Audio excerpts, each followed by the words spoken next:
Welcome back, everybody, to For Goodness Take. Today, we have Yale guard Michael Feinberg.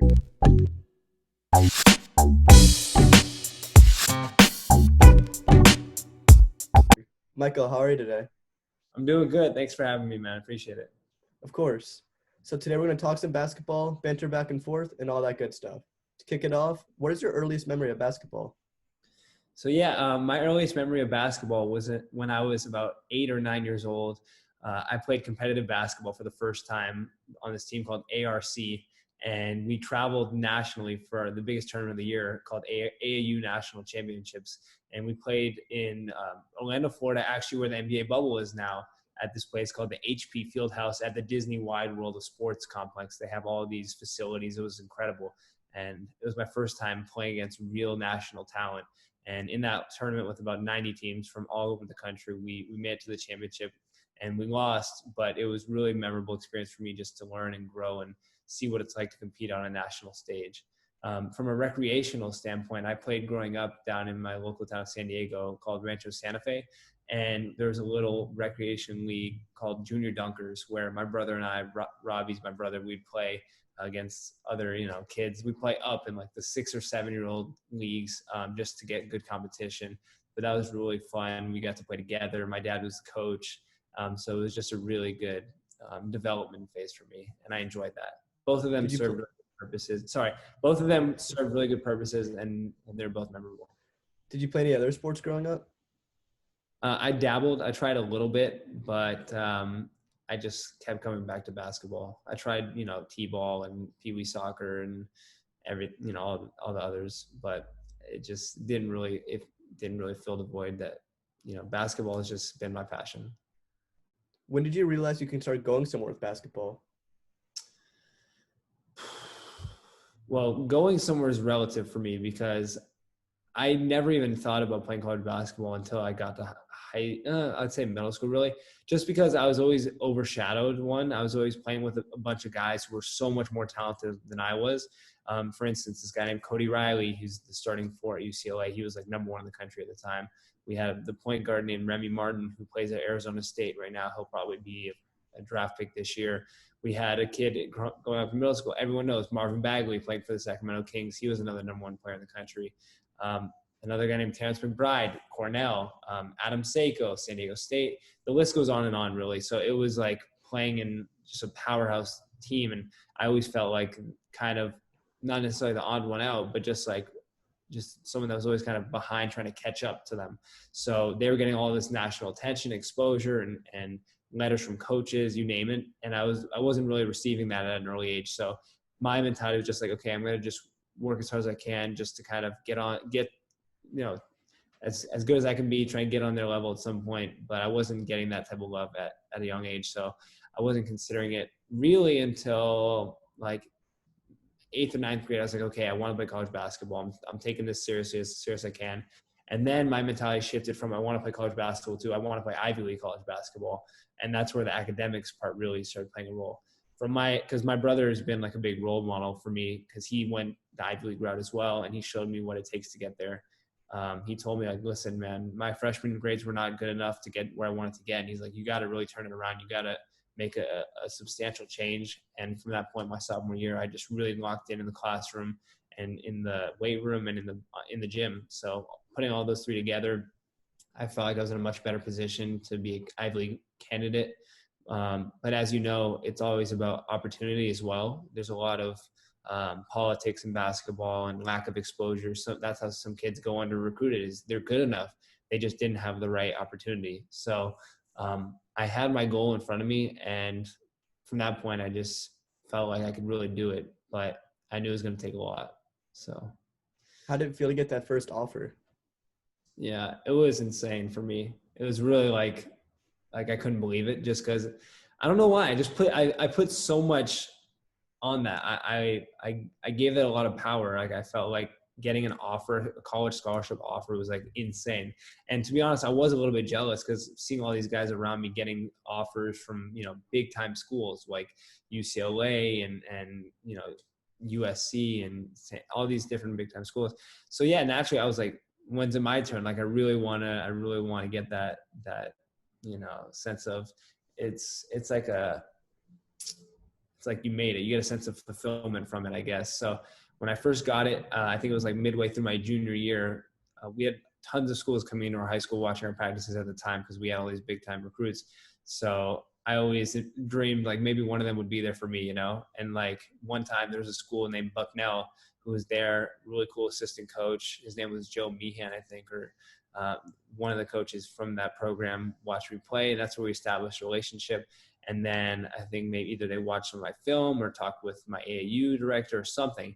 And we just had a really good back and forth relationship. And they eventually offered me, and it was really exciting just to know that I was like an established Division I basketball player, and that if I wanted to go that route, I could, you know, play college basketball for free. So that was really, really exciting for me. And I think it's kind of, in a sense, college basketball, once you get your first offer, you're then like labeled as a D1 guy, you know? So that's when other D1 schools started to pay attention. And it was also a big confidence booster for me on the court, just knowing like I am a Division I player, so I need to hold myself to that level.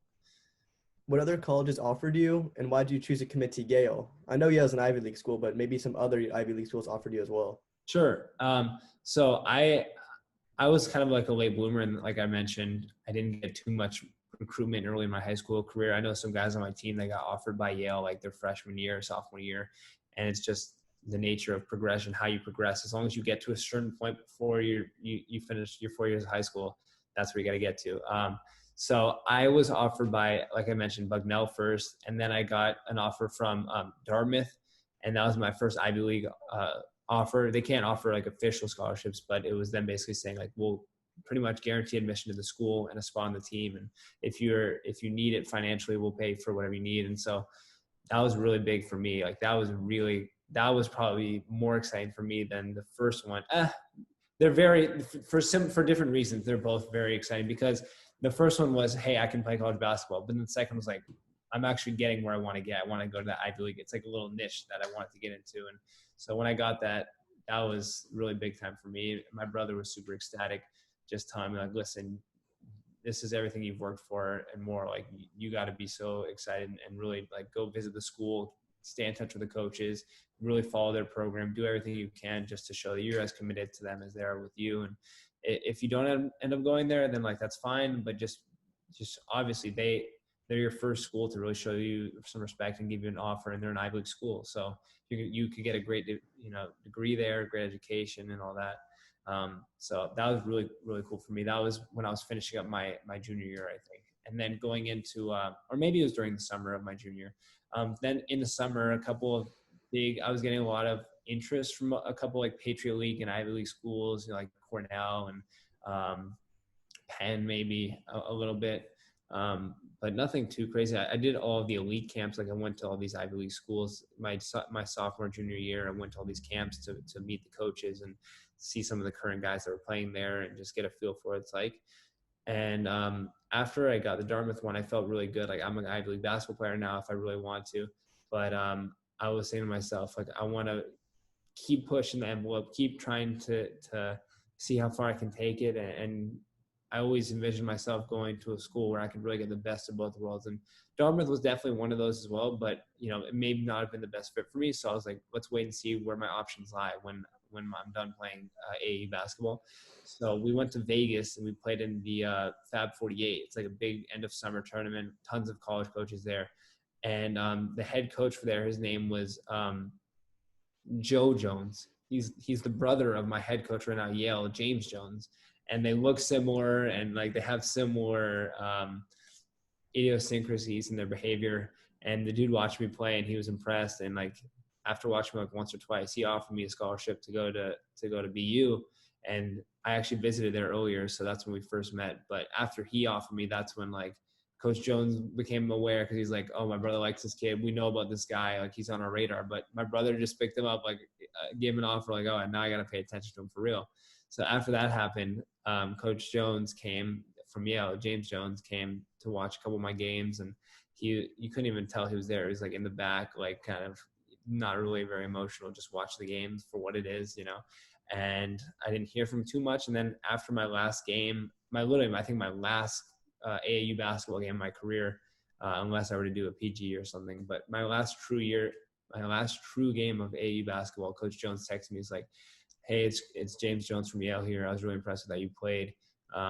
Let's set up a time to chat the next couple of days or something like that." So we talked a little bit, and he's like, "I really like your game. I think that you would be a great fit for Yale. I'm gonna go back to school, talk with the coaches, and we'll be in touch." Absolutely. And then next couple of days came around, he called me up and he's like, "Mike, listen, we further discussed it, and we really, your academics are there, and we want to offer you a spot at Yale." And I told myself leading up to that call, I was like, if I ever have the chance to go to a school like Yale, just because I have heard so many great things about it, and I know I have a lot of friends that go there and played there with me even on the team, so like we'll get into that, but this kid Miaoni on the Jazz, and this kid named Eric Monroe from San Diego. So I've just been talking with them and saying to myself, if they offer me, like, I got to take it. I can't pass up an opportunity like that, because it's not just a Division I basketball school. It's an Ivy League basketball school, and it has a great history of being one of the top Ivy League basketball schools. And it's something where I think if I really grind and put the work and I have a chance to play at it. So it was the best of both worlds for me. And Coach Jones eventually offered me on that call, and I literally didn't even hang up the phone. I committed on the phone right after he offered me. I was just telling him, "Hey, Coach, I really admire and appreciate the honesty and upfront communication you provided with me, and I want to reciprocate that. And it's always been my dream as a kid to go to Yale and go to one of the best Ivy League schools and just one of the best schools in the world. And so I'd like to commit to you, And so he was thrilled, and that's when it's really just started to settle in and just become a reality. But it's still been a dream, honestly, just the fact that I get to be at the school and be a player. And so, yeah. Well, the rest is history. You've been a Bulldog. What have Yeah. you learned since being a Bulldog, and what have been your favorite memories so far at Yale? Man, it's a great question. I'll address the first part in terms of what have I learned. I've learned a lot of different pieces from a lot of different guys. So, for instance, I mentioned that guy Miaoni. He plays for the Jazz right now. He's in the bubble, and he's a solidified NBA player. And when I first met him in middle school, actually, he was 5'9". He was unathletic, skinny, and he was like a JV player. And he, decided to transfer from Sierra Canyon. Where I was at, and he went to the school called Viewpoint in Calabasas, and he just kind of went into his own little school. He went there with this kid Christian Juzang, who you've spoken to, and them two just grinded every day, and they just got better, pushed each other. And Mie went on a crazy 8-inch growth spurt, got super athletic. He had his own trials and tribulations in terms of getting hurt and recovering in high school, but man, he had a crazy work ethic, and his progress showed. He got so much better in such a short amount of time. And he ended up, he was committed to a D3 school, but then kept progressing, kept getting better. And eventually by the end of his high school career, he was getting offers. He was getting calls from Kansas and Oregon and top 5 conference schools. And, so he committed to Yale. And once I got there, he was like, it's a different world. Whatever you thought there was before, whatever you thought was the expectation from a work level standpoint, you got to multiply that by 2 at least. So he was he was the best player on our team when he first stepped on campus as a freshman, and he was still the hardest working guy as a junior, senior. So it was really captivating for me to be around that. And he really showed me what it's like to have a different level of work ethic. You have to really put in the hours when no one else is there, and you have to put yourself at yourself and others at an inconvenience, because there's people that care about you, that want to see you, but you're going to have to compromise that because you have to put the work in to be great. He showed me that, and he's a living product of that. He's in the NBA now, and he's the first player to leave the Ivy League early and get drafted. So, I love that. That's what I really learned from him. I learned a lot about patience from a kid named Alex Copeland. He was our starting point guard as a senior 2 years ago. And he's from LA as well. He went to Harvard Westlake, and he averaged 25, 26 a game. He was a stud coming out of high school, and he actually didn't play his first year at all, really. He didn't see the floor whatsoever because he was behind the point guard at the time named Makai Mason, and he was a star athlete, star player there. And Makai got down hurt the next year, his sophomore year, and he just had to, step in and play. He had to pick up a large role, and he was ready for it. He came in, started playing a lot, and then the rest is history. He just really had a great career at Yale. And when I was a freshman, he was a senior. We were on the road. We would room together, and he was just sharing with me those anecdotes about how you really never know when your number is going to be called, and you got to be ready, stay the course, and be patient and humble and hungry. And so that was something for me to not get discouraged on, because I honestly haven't seen the minutes that I would like to, but I'm not discouraged by any means, because I'm still working even right now to fight and earn minutes and contribute, because that's all I want to do. So that's another thing I've really learned that's been beneficial to me. Um, you know, another thing is, well, I'll get into some of my memories that I've experienced. I mean, shoot, since I've gone to Yale, we haven't lost. Like my freshman year, we won the Ivy League championship. We went to March Madness, and we almost pulled off a huge upset over LSU, and we only lost by 5 points. So that was insane to me, just to see what it's like to be a part of a winning culture, winning program right from the jump. And so there was a lot of highlights that year. I think Coach Jones got his 300th win, which is pretty crazy. Maybe even more than that. I'm not even sure, but a lot of milestones. A couple of guys had 1,000-point careers that season. So a lot of success early, and it was really exciting. Another one was, last year we again won the Ivy League championship outright, and we have some big games, and we upset a lot of people because our schedule is not easy. We travel to a lot of places, and we're forced to play in some tough environments, but we do get those big wins, which are huge for us. Like my freshman year, we won in Miami against Miami. We played, this kid named Chris Likes. He was like 5'8", but he was really good. We played against Cal Berkeley. We played them in China, actually, for our first game. It was like an exhibition game. We beat them, which was a huge Pac-12 win for us. And then this last year, we beat Clemson at Clemson, a team that they beat Duke this year. So a lot of really cool upsets just off the top of the head that I can think of. And it just goes to show you how our team is kind of underrated, and we can really beat anybody on a given day. So those are some really cool memories. And just the day-to-day is really fun. It's kind of everything I expect in terms of the academic challenge that I get from it. And I'm learning so much just being around a lot of different, intelligent, people. And then I get to go play a part of a really competitive team. So it's been a blast. Where has been the craziest environment you've played both in the Ivy League and out of the Ivy League? Out of the Ivy League, Duke, no question, because Cameron is Cameron, and it was get with Zion and RJ and Cam Reddish and those guys, and it was literally packed. It was like their fourth game together. People were camping out for months to get tickets to the game, and they were there 2.5 hours in warm-ups, with their signs, chanting with paint on their faces. It's unlike anything I've ever seen before. In Ivy League basketball, honestly, objectively speaking, at Yale, I think we have one of the best crowds for our biggest games. Like when we play Harvard at home, it feels like Cameron. It feels like a top 5 school in the country in terms of just the environment and atmosphere. We have everybody standing up the whole game, dressed in white. Their faces are painted. It is, and as you see with your background, the gym's pretty big. You can really fill it up. So with those games, it gets pretty wild, I'd say. Yeah. So how about the hardest team on the road in the Ivy League? For us, we've experienced a lot of trouble playing at Harvard. I'm not sure their environment's not super extremely intimidating. It's not like it's like a 30,000 capacity gym or anything like that. It's not like a Kansas or UNC type gym we played at, but it's just there's just a little bit of it's just tough. You got to travel. You got to drive 2.5 hours.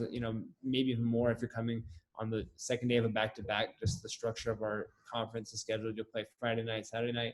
So playing that second night of a back-to-back at a really competitive team who always plays hard against you, like Harvard, they got a lot of talent as well. It's a tough game for us. So sadly, those feelings aren't reciprocated with Harvard, because Spencer Friedman told me that he feels that UPenn is the hardest team on the road to play. Okay. Yeah. No, that's actually it's all I'm just speaking from our team specifically. I think in general, the Ivy League, I think the Palestra where they play is the hardest environment to play at, because it's the biggest, it's the mecca of Philadelphia basketball. And it's one of the most beautiful gyms I've ever seen, honestly. So I could see why he would say that. It gets really loud there and packed. So yeah. Who's been the hardest player you've ever had to guard since going into college? Going into college.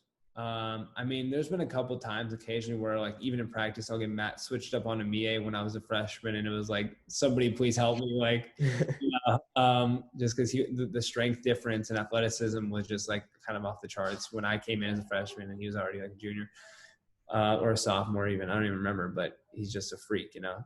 So he was one of them, and then I'm trying to think, is there any other really crazy guys? I mean, honestly, not from athleticism standpoint. I don't think there's anyone that's really matched that. I just think, honestly, the greatest battles that I've experienced are in practice with our own guys, because we just go at each other's heads, and I get a lot more reps in practice to really go at them and show, compete. And so that's when I really just enjoy competing the hardest. We got a couple guys on our team who are super talented. This kid Azar Swain, he was all Ivy first league, first team, and he's just a sniper. He can hit it from anywhere, and he's really shifty and strong, so he's really good. And then another kid named Matt Cotton, who we match up against each other a good amount. He's like 6'5", lefty like myself, and he's very athletic as well. So we got a lot of good athletes on our team, and it's really fun to get after it with them. Hopefully there's a season next year for basketball. And if there is, could we expect Yale to take on the Ivy League for a third year in a row? I mean, nothing's guaranteed, but that'd be a great thing. I think if there is a season, we'll be ready for it. There's a lot up in the air right now, but everybody that I know on my team, I just got off a call with them. We're all working, like we're all really grinding to stay in the best shape possible and be ready for whatever happens. I always live by a model that I've heard is it's better to stay ready than to get ready. So, I mean, if we just stay in shape, keep doing everything that we've been doing, and just be prepared for what's ahead of us, then we have certainly a good shot. I mean, we don't lose too many pieces. We lose a couple really strong starters, like our point guard Eric Monroe and one of our big men, Jordan Bruner. But other than that, and we also lose another guy named Austin Williams, who comes off the bench, and he was really good. But other than that, we have a lot of strong guys. We have the Ivy League Player of the Year as a junior. He's coming back for a senior campaign. His name's Paul Atkinson. Who's a stud down low. And then we have Azar, who is another, really big scoring option for us. And then everybody's just progressing, getting better. And so it's going to be fun to see. I think we have a lot of options. Okay. Yeah. Moving on from Yale basketball, give me some of your predictions in the NBA bubble. Let's talk about that for a little bit. Yeah, of course. I'm a little biased just being from LA. I love the Lakers. And I actually grew up as a Suns fan personally, because I loved Steve Nash, watching him play with Amare and like Sean Marion and all those guys. Once Steve Nash came to LA, I just became a Laker head. Like I just really started loving the Lakers. And people can't call me a fake Laker fan, because I've been there when they were down and out, not even having chances of making the playoffs and stuff. So I've been with them for a minute now, and I think that they'll pull it out this year. If I had to put my money on anyone, I'd probably take the Lakers. If not, if for whatever reason the Lakers didn't win it, then probably I want to say the Bucks, honestly, just because I think Giannis keeps developing at a scary rate. And if he can there's less pressure in the bubble. So if he can hit more shots, you know what I mean? He can really be valuable in the playoffs. And they got a ton of pieces. They got Robin Lopez, they got Chris Middleton, they got Eric Bledsoe, George Hill. I don't know how many of them are there because of the bubble. I don't know if any of them are leaving, but and they also have Kyle Korver, who just had like 20 the other day. Like he's another great piece. So I think the Bucks or the Lakers, honestly. Yeah. I say Lakers in 6 against the Bucks. That's my prediction. Go. I'm with you on that. Yeah. Who's your MVP, Defensive Player of the Year, Rookie of the Year? Give me that whole list right there. MVP Giannis, Defensive Player of the Year, maybe Anthony Davis or Rudy Gobert. I don't know exactly how they're going to distribute it. I don't think they can give both MVP and Defensive Player, to be honest. But I'd say probably Anthony Davis. I don't even know. We'll see though. I'll say Anthony Davis just for the sake of it. And then Rookie of the Year, I think it's fair to give it to Ja, just because he's had a better season overall, played more games, been more of an impact over the career of the team this year. But I think the NBA loves Zion. Like they just they adore him. They put him on 2K for the next 2K coming out. And I don't know if these games in the bubble matter for those awards, but I think if they don't, then it's got to be Ja. And even if they do, I would still take Ja. So. Yeah. Who's your Coach of the Year? Coach of the Year. I'm trying to think. I'm trying to think of a team who has had a really kind of surprisingly strong year this year. Um, I think from a GM and management standpoint, I think that the Nuggets are really good. Mm-hmm. Like they have some great picks. They don't always get like the highest draft pick, but they know how to pick guys. Like they're the new Spurs in that sense. Like they got Jokic and Gary Harris and they got Bobo and they got all these athletes. Like they're Mason Plumlee, all these dudes. Like they can really play. They're super deep and they can really go. So I think the Nuggets are a sleeper in the playoffs this year, and I think that their coaching staff deserves a lot of credit. For me, my awards go to today, speaking on July 31st. It could change tomorrow, but currently where it's at, Giannis MVP, Giannis Depoy, Ja Rookie of the Year, Nick Nurse Coach of the Year. Wow. That's where I'm at. Yeah, pretty similar, I'd say. I mean, I honestly, I would give Giannis the Depoy, but I just don't know if the league is like set up for like do that. But if they don't care, if it's not biased in any sense, then I think he does deserve it just because he does everything. Like he's so valuable to his team. He does everything. So When you played on ARC, are they playing on the same courts as you did, or is it a different complex they're in? I think it's the same complex, but they just totally, like reinvented what it looks like. I can't even imagine how they did it, but it just looks like a totally different facility. But I would have to imagine it's the same building. Yeah. Okay. Yeah. We've been talking about basketball, both you personally and just the big picture NBA. But when you're not playing or talking about basketball, what do you do? Yeah, I've been working with my dad a lot actually.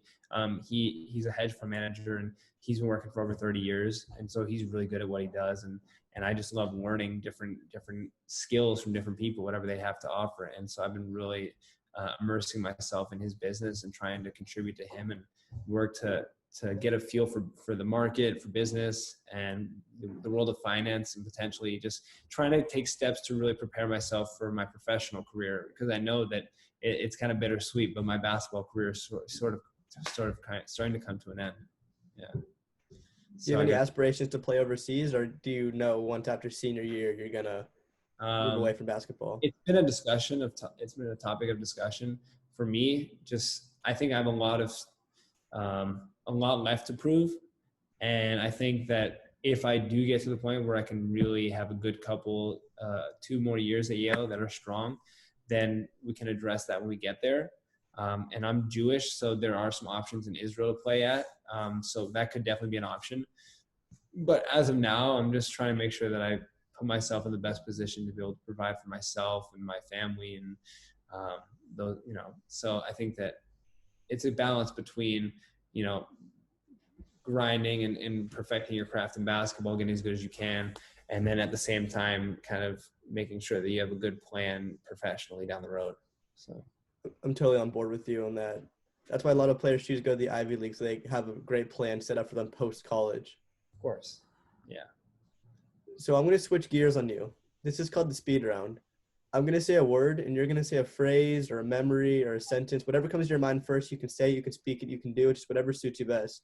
Sure. Okay, to kick it off, the real Bulldogs. The Real Bulldogs. It sounds like a TV show, like a reality TV show of some of the people that go to Yale, I'd say. Okay. How about Robbie? I mean, that's my brother. Yeah. I think role model. I think competitive. He's a big competitor, and I just think about selflessness. Do you think you're better than Robbie at basketball? I think that he won't admit it, but at this point in time, I think that I do some things that are better than what he does. Now, it depends if the stuff he does better than me will get him the win, but it's kind of like a day-to-day thing. Like he can really shoot the ball, you know what I mean? And that sometimes just being able to shoot the rock, like being able to do that will get you a win. And also he's one of the best one-on-one players. Literally, if you ask Christian Juzang, I've seen some unseen footage before of Robbie giving him some work. So you might have to ask him about that. But yeah, so that's why, just to say, I think that if we played a game one-on-one today, I think that it'd be pretty competitive. I honestly couldn't give you a firm answer of who would win. Okay. How about New Haven? The city itself, I mean, it's really, honestly, it's very charming in a sense. Like, you go there and you just like you're taken back by like the architecture and the buildings there. It's very like Gothic architecture and small stores, like local shops. And I miss it, honestly. Like I'm here in Santa Monica, California, Los Angeles, California, and the weather here is gorgeous, and it's a great time. But I still do miss New Haven. Obviously, it has some definitely attractive aspects to it, and I'm excited to go back whenever I do. Okay. Yeah. BTI. BTI, man. I owe a lot to BTI. I owe, man, just playing at BTI with my coach there, Mike Teller, and the director, Robert Eichart, and my teammates there. I had a really great experience there. I'm a huge proponent of BTI. And I just think that if you want to play college basketball and you're from LA, like that's one of the best options that you gotta at least consider playing for BTI, just because they always have your best interest in heart and have a lot of relationships with colleges, and will do whatever it takes to get you wherever you want to play. And last but not least, Michael Feinberg. Man, I would like to think that I'm a leader. I'm working to be a person that has his priorities in check and is really productive, and is someone that is kind of like people could look up to. That's at the end of the day what I'm trying to do, is just live my life in a really productive manner and just use every hour of the day to do something to better myself, whether it's professionally, athletically, socially. I have a girlfriend that I've been with for 5-6 years now. So, things are obviously still very serious, and then just being a great son and brother and whatever it is. So there's a lot. If you really think about how much we as people have in our lives going on, like if we're really productive, we can do a lot in our days. So my thing is, when I think of Michael Feinberg, I just think of someone who tries to really optimize every minute of the day. Okay. So, that's really nice to hear. Yeah. I'm going to switch it up on you one more time. This is called Recruit Me. I'm a 5-star point guard from Los Angeles, and I cut my list down to 4 schools: UCLA, Duke, Harvard, and could you guess the 4th? Yeah. Of course, Yale. Yeah. So how are you going to convince me to commit to Yale? All right. Well, I mean, first I'm going to, speak to you on just our track record. I mean, I think you mentioned who: Cal, UCLA, Harvard, Yale. UCLA, Duke, Harvard, Yale. Okay. I mean, at least from a track record standpoint, in our own respective conference, we've won our conference the last 2 years. I think we have like a 75% win percentage. And it's like we've if you want a really good chance of winning a ring every year, you're in the Ivy League, like you should play at Yale.